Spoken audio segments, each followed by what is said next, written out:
Hi, everybody. Thanks for coming. I'll just review this current screen here, which says that this presentation is repeating on Wednesday. The link, hi, Dan.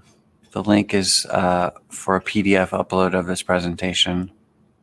It's about 50 slides, but some of those are title pages. So, hello, Ryan and Amy.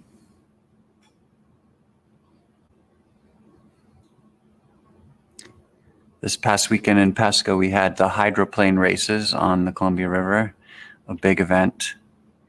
And I guess those hydros are coming or go somewhere else and race. But it was pretty hot here. I think we got up to 102, I guess. So I hope it's cool where you are. All right, so take a deep breath. I'm going to the next slide.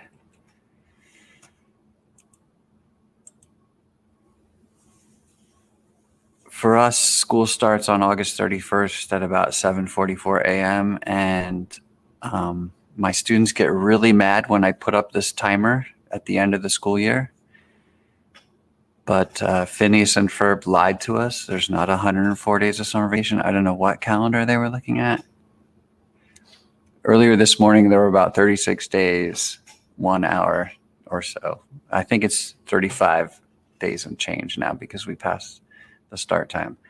If you like countdowns like this, check out timeenddate.com. It's really useful for doing this. So what I tell students is it is magical thinking to not know what your limitations are and what you're up against. So we all have 30 some days to get ready for school. Some of us have a lot more, some of us have a lot less. Some of you administrators, thank you so much. You're working hard starting in a few weeks, right? Through August, getting things ready. So we appreciate you. And we know that there's a lot of stuff in flux. So a real quick note about Creative Commons. You can steal, borrow, use anything from this presentation. You can remix it. That's fine. I've been teaching in Pasco now for about 8 years. I'm a physics teacher, and I teach some CTE courses, and I teach astronomy, and we have a scanning electron microscope at Pasco High, which is really cool. I taught nanotechnology. Before I was a teacher in a prior life, I worked at Microsoft as a test engineer, quality assurance, and you can find out a little bit more about me at LinkedIn. This link is also in my profile here on the Hopin app. I assume you can all hear me okay and see me okay. This is my classroom. They're doing the floors, and when I came in today, they were like, "What are you doing here?" And I said, "Well, I have a presentation at 1." They said, "How long is it?" And I said, "Till 2." So I hope I'm not putting a kink in their plans too much. But it's better bandwidth here at school. CRM stands for Customer Relationship Management, and that's pretty well known to a lot of folks in industry outside of education, although there are some higher ed schools that use a customer relationship management platform. What I would like to do today, since we have a limited amount of time and there are a bunch of options and a bunch of different features in CRM software, I wanted to really hone in on how I'm using it to communicate with parents and students and the benefit of email tracking. So CRM, big heading, email tracking, kind of our focus for this presentation. And of course, please put anything in the chat if you have a question as we go along. As I was thinking about the problem statements, I start them all with, "I wish I could, ... So this past year plus of COVID means that we were communicating with a lot of folks more over email. And if you are an email expert, you also know that email can get overloaded to people. It tends to overload people.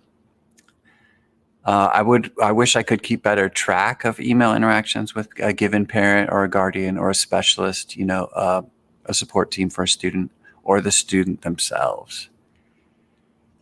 I really wish I knew if a student has opened my email and if they've clicked a certain link in the email. So I wish I could do that.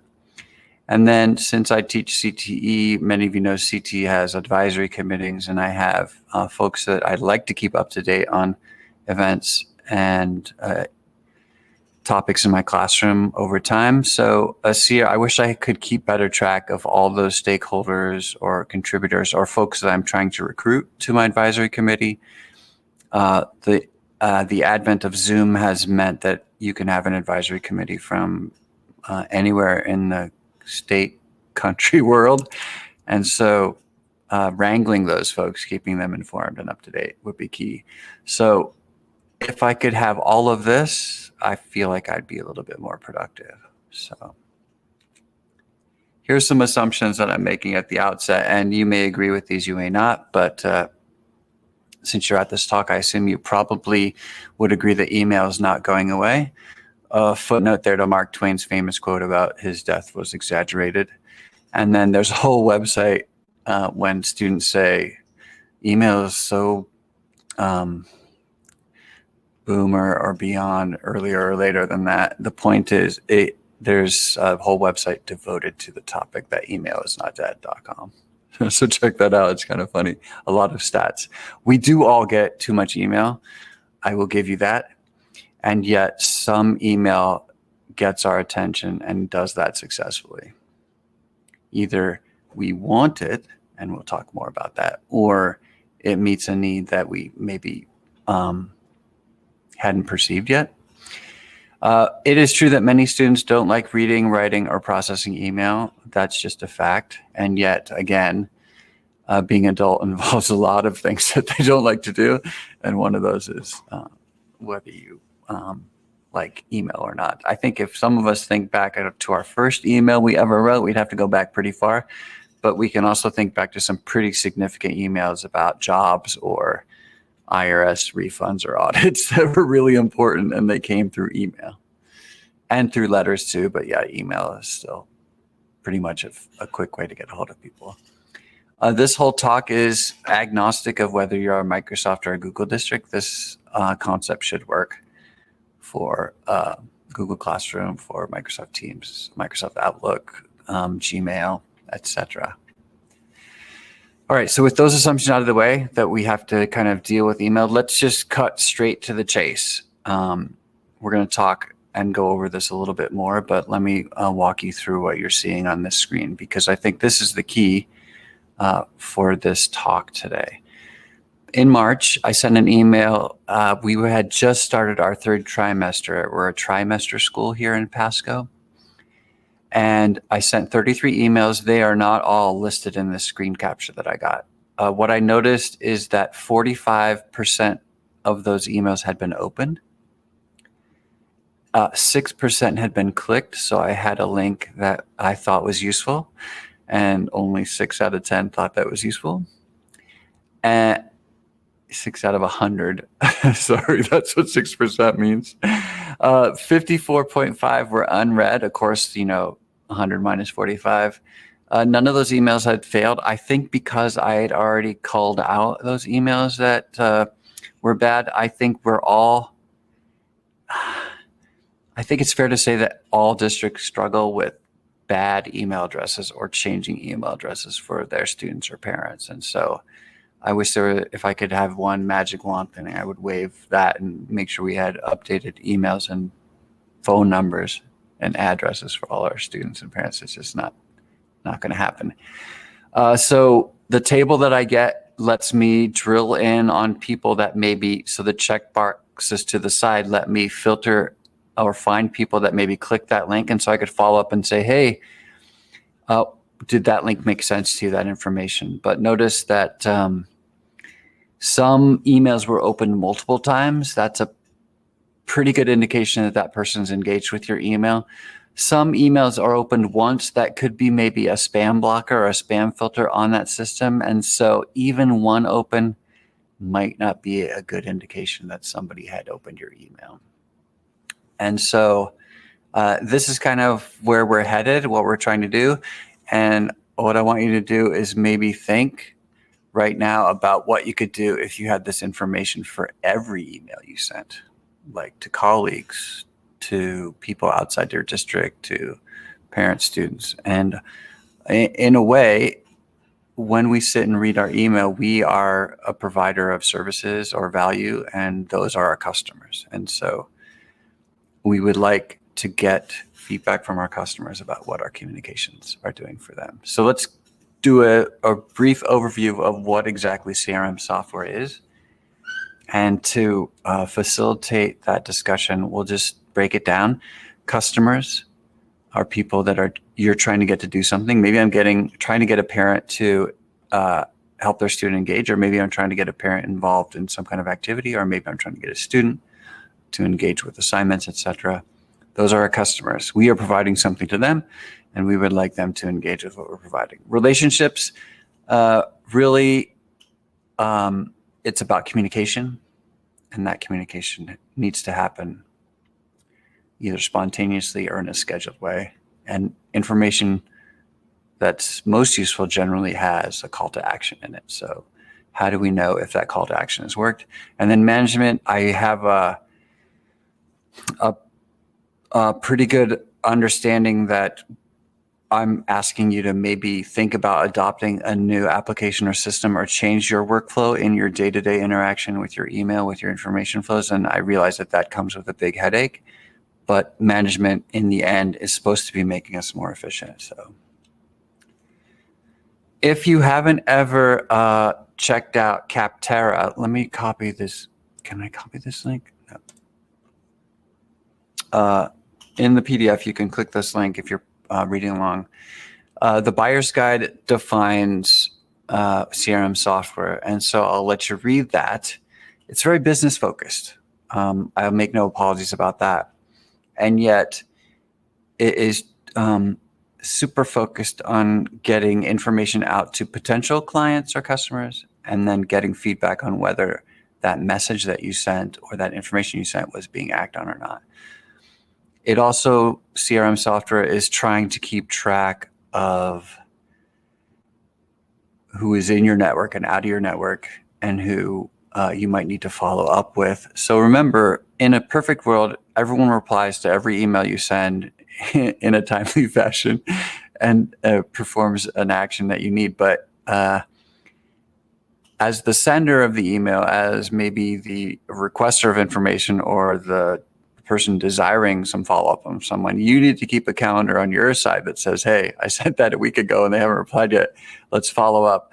And so we're not going to talk a lot about it in this presentation, but the CRM package that I've been using, and most of them do this, allow you to flag people for follow-up. Now, I know Outlook does this as well.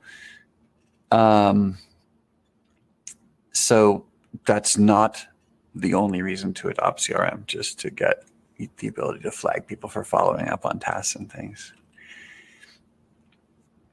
Here's, so hopefully that was clear, but the other challenge is that when you go to Capterra, if you click the link on this slide and then look, there's 1,279 products that do customer relationship management. And yet, if you Google CRM for teachers or CRM for high school, middle school, elementary administrators or principals, you don't get a lot of hits. I mean, you can try it. That's what I was doing preparing this presentation. So due to the fact that there's not a lot of resources out there talking about secondary, let's talk about secondary and below. Post-secondary colleges, they're doing it somewhat. This is either a great idea whose time has come, or it's not a good idea. Time hasn't come yet. So you're up against a big challenge to try and find the one that you like. And what I've done is picked one. It's called nimble.com. Maybe I'll type that here. And I don't claim that it's the best. I think anybody who claims what they're talking about as the best is trying to sell you something. But you are up against a decision to try and figure out which of those you want to use. And I wish I contacted a blogger the other day, an education blogger, and asked her, I said, hey, can you look at CRMs? I saw the question, Yavo, hang on just a second. So why can't you do a study of CRM packages that are perfectly tuned for education? And she didn't really reply to that question. Let's just say that. So the question in chat, can Skyward be adopted to function like a CRM? That's what this blogger mentioned. So really good question. She said Skyward does this or does some approximation of this. If my talk today, this presentation today is about looking at email tracking, when I Googled, does Skyward do email tracking, I couldn't get an answer. So I don't have an answer to your question. Let me just summarize that way. And then let me point out that you need a grade book, or you need a Power School or something that lets you email and mass communicate with people. The other thing you need is you need to know if it got to them, if they opened it, if they clicked the link, if the email's bouncing, and you need to like have a self-correcting system for adjusting to that. So yeah, you're here asking the right kind of questions, and I think we're thinking together about it, is my hope. Capterra also has a grid, and they've laid out on their grid some products that are highly rated and some things that are very popular. So, oh my goodness, when I was doing Google searches for this, all of a sudden, all my banner ads and stuff is like, hey, how about Monday.com, or how about Salesforce? So Salesforce is this one way up here. It is very popular. It's widely used. It's probably the number one thing for businesses that want to do customer relationship management, but it's not that great as far as ratings. In other words, it's maybe trying to get a lot of customers, or it's trying to get a lot of people to use our software, and might not be innovating in how that process is done. So then these guys in the lower right corner, so highly rated and maybe not so popular, I wonder if those might be something that you'd want to check out, or maybe hint at it to some of your staff that are a little bit more tolerant of technology learning curves and things, and just see what they say. I don't have the names of those that are down here, but I think, did I set this when I click that link? Okay, so to get there, let me see if I can get to this link. Where is it opening? Okay, cool. All right, so what I'm doing on another screen is I'm getting this screen up, and then I'll put it in the chat. So here's the link of the shortlist for Capterra. So if you're not familiar with Capterra, their job is, the way they add value is to review software for businesses, and a bunch of different types of software. So maybe big data analysis, or CRM, or email tracking, we're going to talk about in a second. Yes, thank you, Becca. Becca says,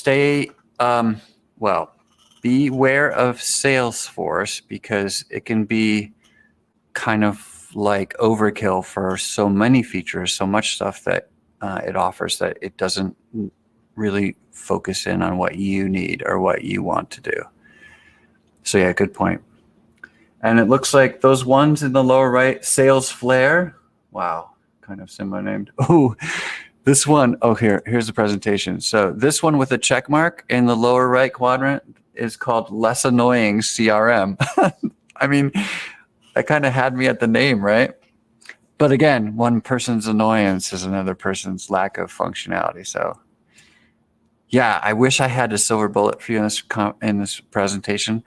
All I'm trying to do, my main goal in this presentation, is to help you think about your usage of email, and to give you some idea that there are people using email quite effectively for communicating and getting feedback from their customers.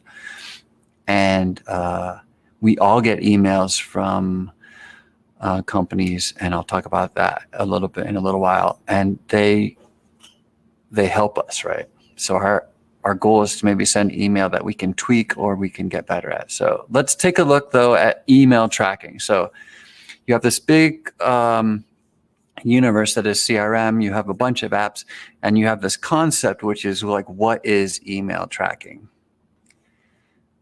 So here's what email tracking, this is kind of the basics that you need to demand from your email tracking. You want to write a personalized email to a bunch of people.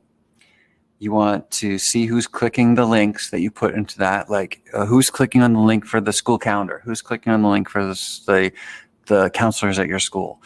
And then you can follow up by knowing some of that click through, or the links that aren't getting clicked. It's like, well, maybe that information is not needed in the email. And so you can pare that out of your email in a sense. So there's ways to make email more complicated, less complicated based on what you find out. And then the CRM that I'm using, this, the one I'm using is called,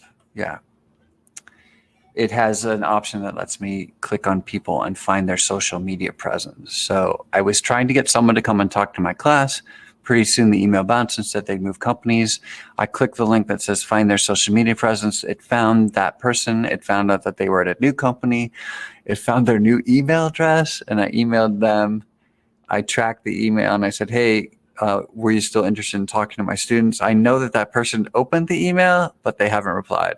So either my ask of what I wanted from them wasn't clear, or they can't help me. So I will move on, because people that really want to talk to students, really want to help you, parents, students, whatever, they will take action. Here is a successful email. We saw one of these a little bit earlier. So this is a tracked email. I sent it to 7 people.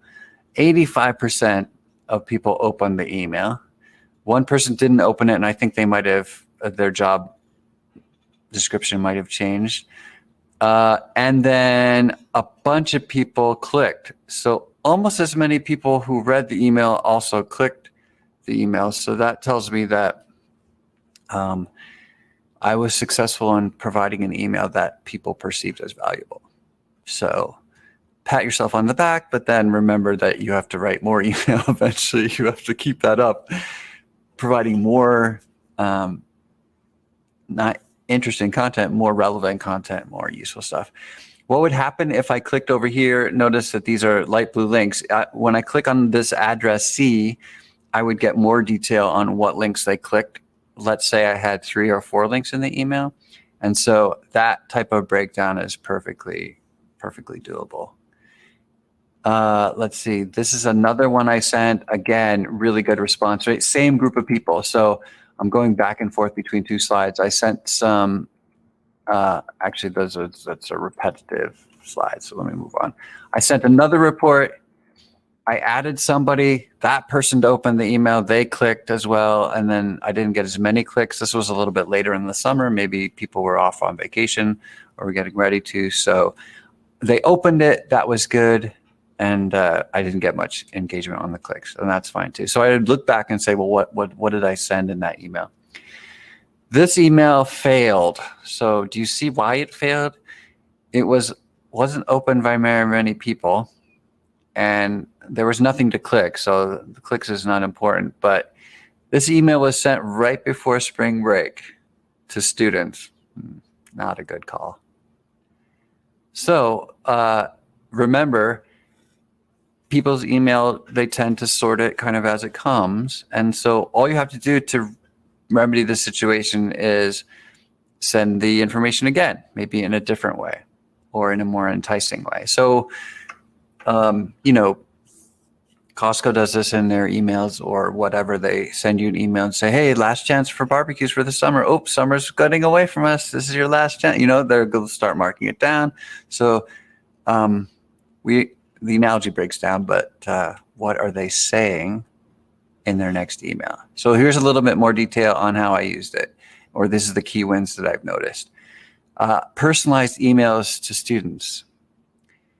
Let me just ask real quickly, if you have never done an email merge using Microsoft Word to draft an email, and then Microsoft Outlook to send that email to a list of recipients, you need to try that to prove or confirm my discovery, which is that when I send email to a student that says, "Hey, Pedro, happy birthday," I get a reply. Well, partially because there's a cultural norm that says you thank people for wishing you a happy birthday, but also because, hey, not everyone that writes us email is going to use our first name. And we all fall for this. Those emails that say, "Hey, John," that's my name, right? I'll read those emails first and go, they got me. But I find that if you send an email to the whole student body, and we have those email address groups in our district, at our school, the open rates are poor, just because there's something about it. It doesn't, you're putting the burden on them to figure out if it applies to them, because they think you're just kind of fire hosing information. So remember, personalized emails tend to get open. And so when we're talking about email tracking or CRM, people like their names, right? Emails to students or parents that don't get clicked, I need to find another way. Those emails that fail, I don't know if I have the best email for that person, if they're reading it. Even students and their student emails, if they're not getting clicked or opened, then I need to do remind.com, or there's another thing called, there's another follow-up for email over text messages. So we're using text message, or pick up the phone, right? If people are going to answer the phone, that's, the best ways. What I've noticed too is when I ask for resources for my CT connections, I tend to get responses, right? If you're clear on your ask and you're not just providing information.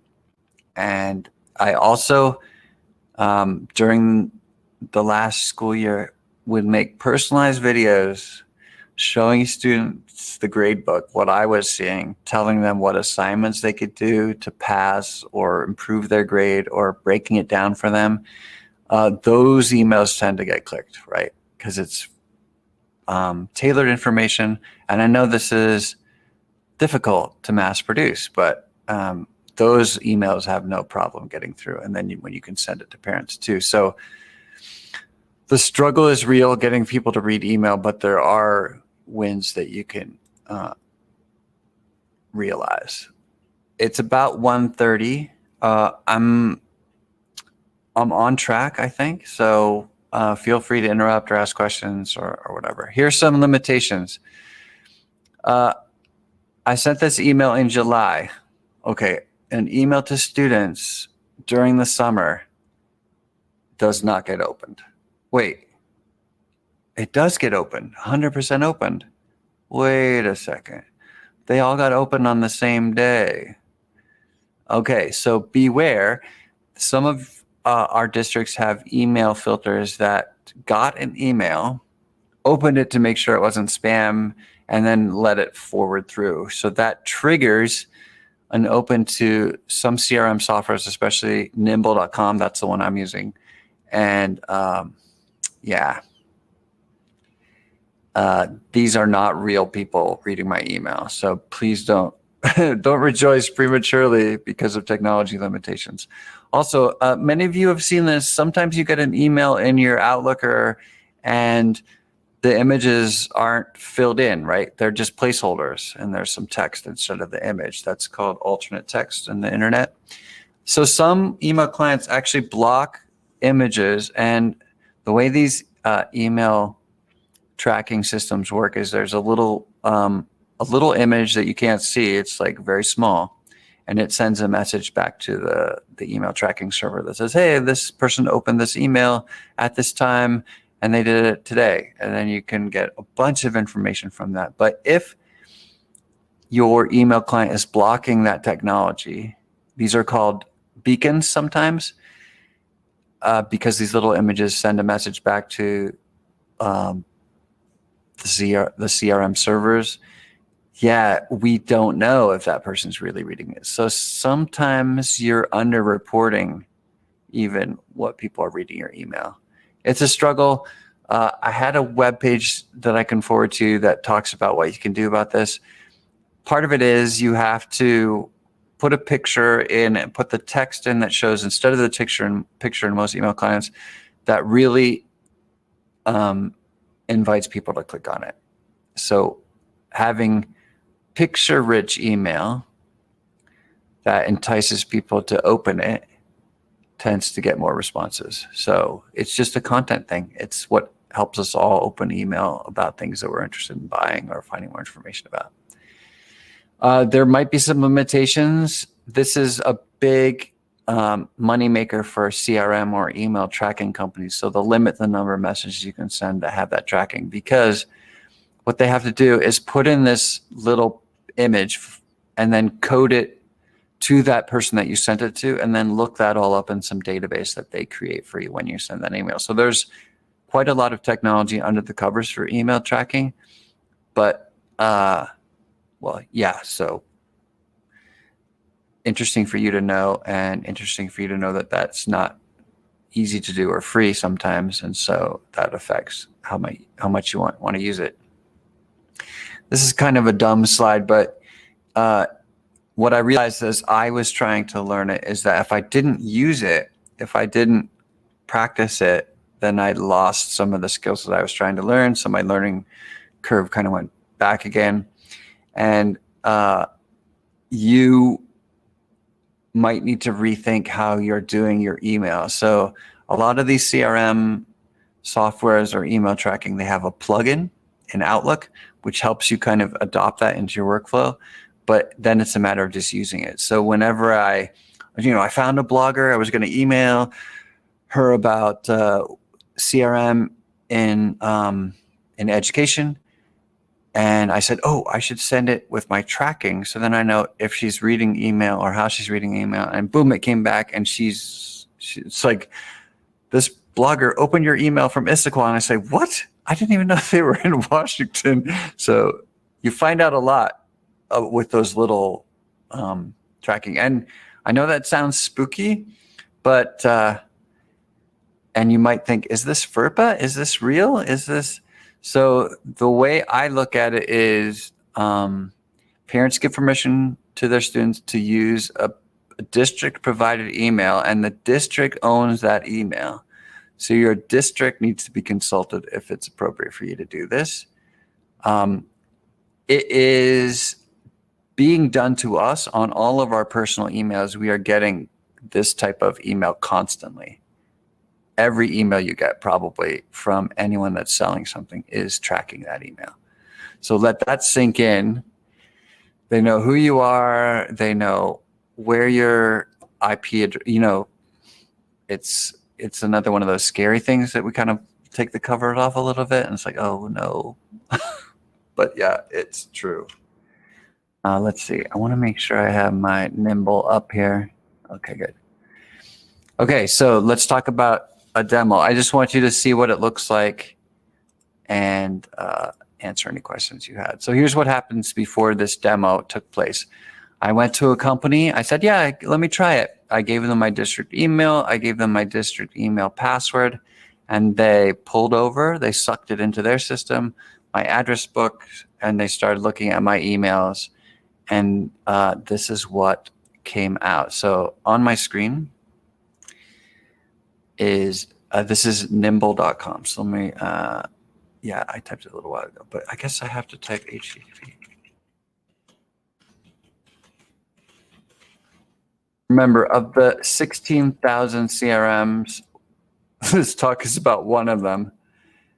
And if you persuade one person, my call to action is that you persuade one person, maybe that's you, maybe that's someone you know, to try CRM. This is what they'll see. And they'll see a big bunch of choices, and then they might find something they like, you might find something you like. So here's what I do on top is 4 months ago, I was supposed to contact some people in my network about my class. So this is the stay in touch. What I did is I just clicked on a person and said, hey, remind me, schedule a reminder to contact this person. So this person, Emery Roberts, came and talked to my class over Zoom, and I really do need to get back with him. I sent an email to some of my CTE folks in my district, and they opened the email, all of them, at about 9:30. Well, that could be the false positive again, right?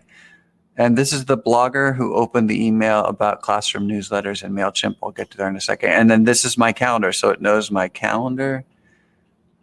And then, so the email tracking here, I think, is the most valuable one. And this is, I go to group messages, and then I can see these are the emails that I've sent.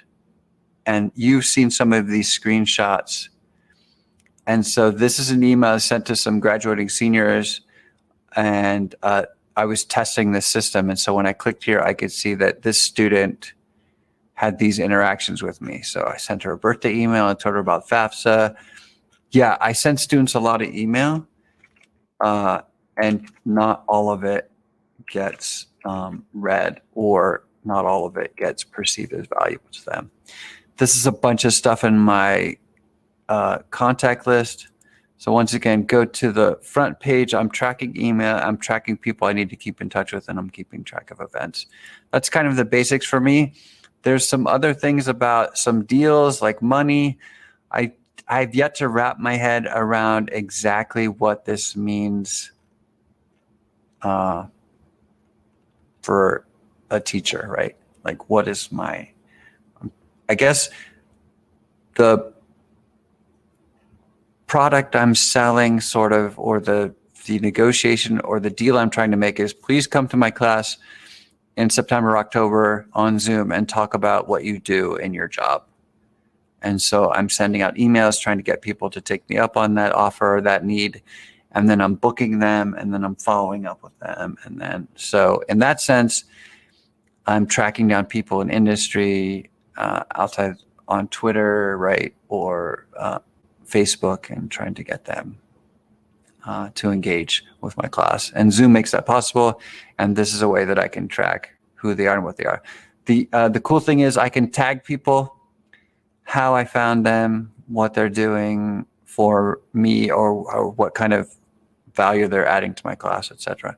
The other thing is, when I load my classes, I'll tag them as like, this is my third period, this is my fifth period, this is my sixth period. Oh, 2021, 22, first period, you know, so I can basically click on them, get a bunch of them together, email, and get that going. So this is what it looks like. It's just a web app. It's got some layout, it's got some features, and the one I'm using most is email. So that's just a quick demo. I have here under appendix resources some searches that I've done. There's free CRM software. There's CRM in higher education.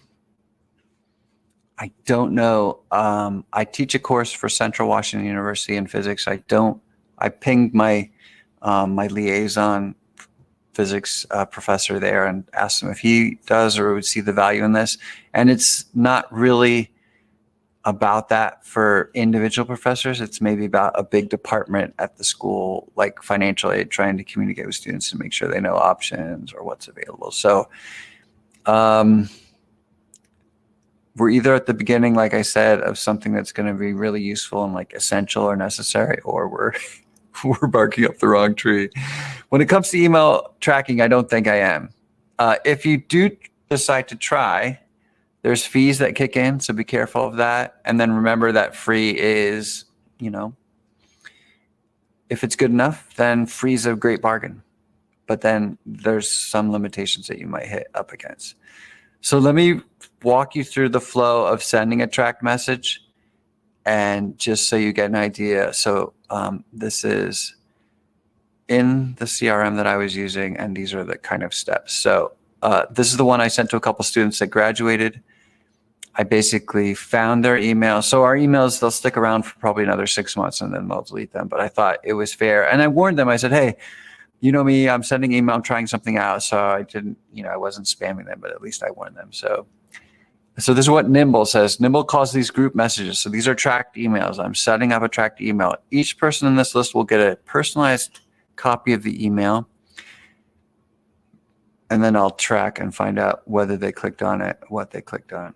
So over here is the from CC, BCC.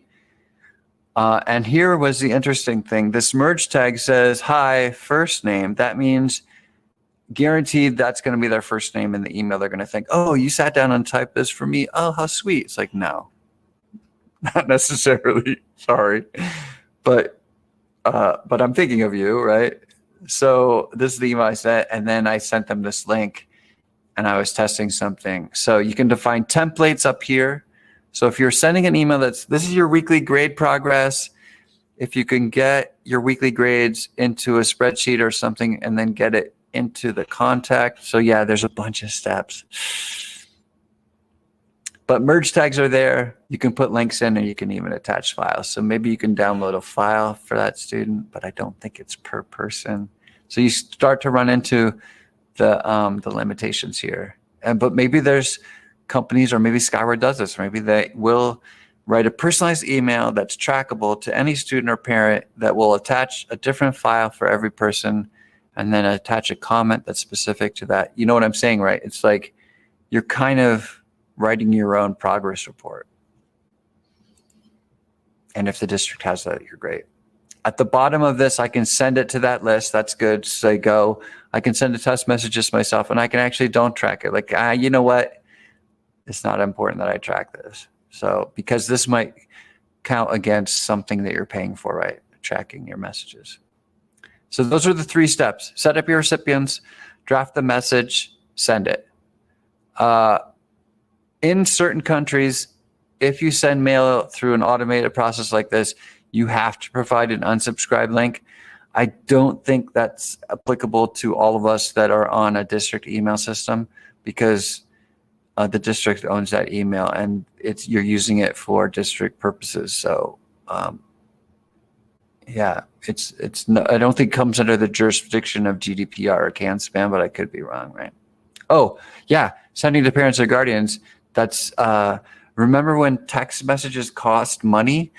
There were these apps that could like remind, that could talk to cell phones, but it's like, hey, you can't do that because you're burning up people's email. So that's the power of tracked messages.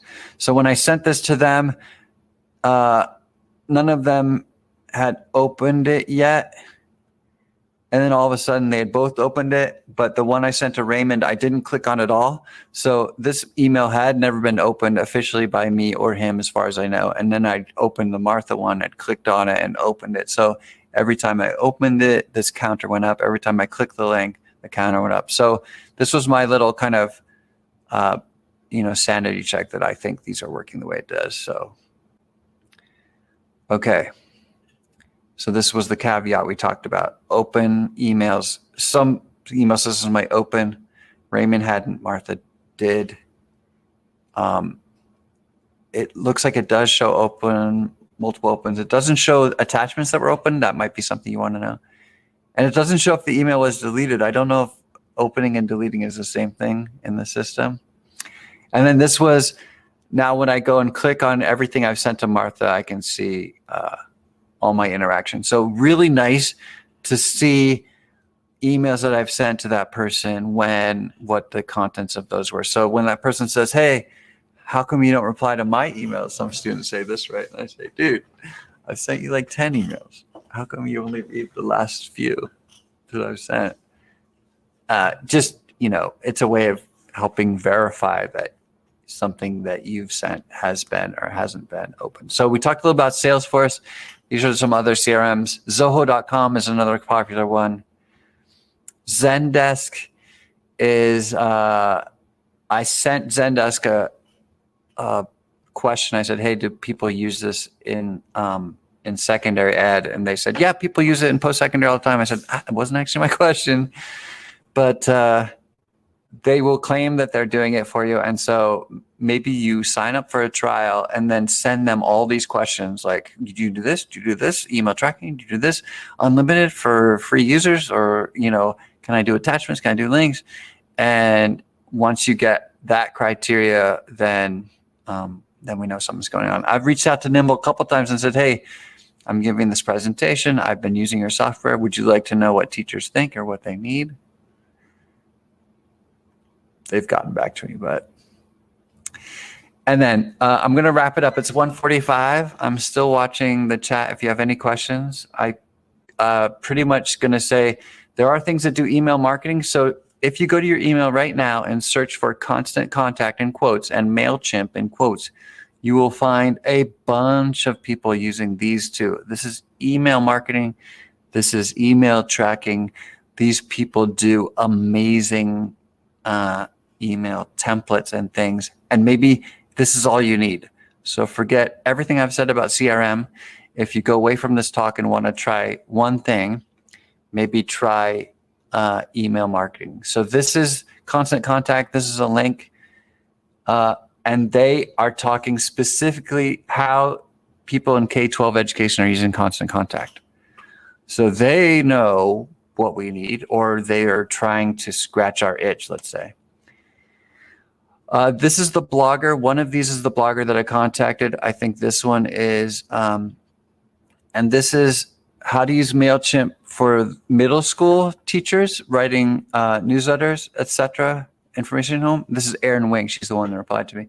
And this is classroom newsletters and MailChimp. And the arguments they make are send newsletters that are beautiful, especially on mobile phones, and that have clear call to action, and you will probably get better responses than just text, email, send, boom, done, quick and dirty, but not necessarily effective and action oriented for people. So those are some great links. And I think the way I got to those is I Googled like email tracking for high school teacher or email tracking for middle school teachers. And you'll find some good stuff. The other one I think was Octopus email or something. And so these are some other emails I sent. This one was, I was testing some old email addresses I had. Some worked, some didn't. This is an email that I sent to a student and their parent or guardian. So I was, this is that email that I talked about earlier. This is my first grades have been entered. I have a Calendly link. So if you wanted to, so sidebar here.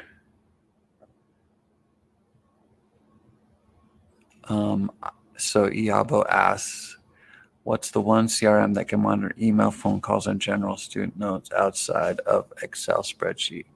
I think Nimble can do that. It's a way, it has a way for me logging, and then I can see if I log a phone call, then when I click that contact, like that parent's name or that student's name, it'll tell me, oh, you actually did log a call with that person, or you did.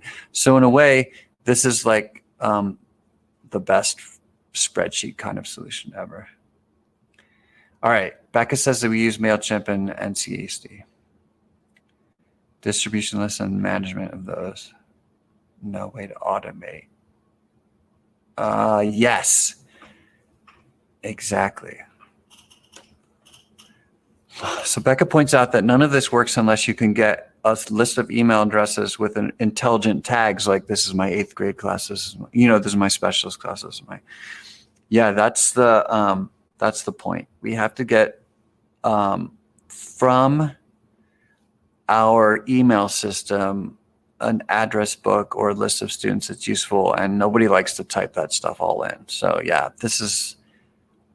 I acknowledge that this is a problem, and it is essential to moving forward, that's for sure. MailChimp and Constant free for 1,000 contacts and X amount of emails per month. So exactly. If you wanted to try this, maybe give it a try. I don't think you're going to run into the 1,000 limit for just a class, but for a school with maybe 500 students and 500 at least parent addresses, you're pushing against that limit. So can people reach out to you, Becca, about your experience with MailChimp? Try to figure out how we can help support each other. Yeah, that'd be perfect. So MailChimp, Constant Contact, they are finely tuned for doing email tracking. writing better newsletters, writing better communications, knowing who is reading their email and who isn't. Yabo's asking about how do I track interactions with a certain student or parent, etc. And that could be a CRM application. In other words, CRM is a layer on top of Outlook or on top of Gmail, which says, hey, you are focused on this person. When do you want to talk to them next? I'll remind you. What is all your interaction that you've had with that person, and what is like the tags on that person, the emails you've sent, and I've clicked on something. The other thing I would really like to see is translation.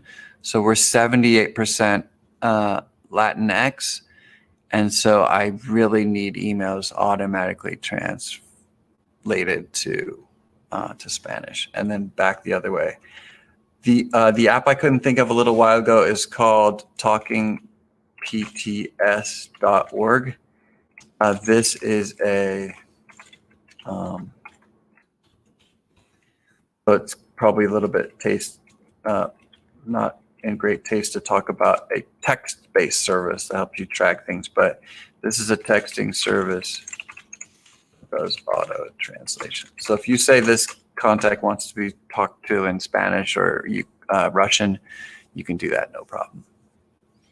So talkingpts.org. So when your email fails, your fallback is phone calls or texting. And texting, most companies are doing unlimited texting these days. So it's not, I feel like if I sent a text a week to some families, I'm not bankrupting their text balance, etc. So there's a talk at 2 o'clock. I think this was the whole presentation. Let me see here. Oh yeah, thanks for attending. Remember, this slide is at CRM for you, tiny.cc CRM for you. And then I'm that email. Feel free to reach out to me. I'm invested in this one that I'm using. I've had a good success in tracking down people that I want to get to talk to my classroom. I've had some good success in getting parents to click email. I need to use it more. And so as I get better at it, I'll share it with you if you reach out or want to find out more. So thank you guys so much for coming to Future Focus. Thank you for those of you who are helping run the summit. And thank you again for all you do for students and for education. And I'll stand by here for any questions that people bring up or have questions about.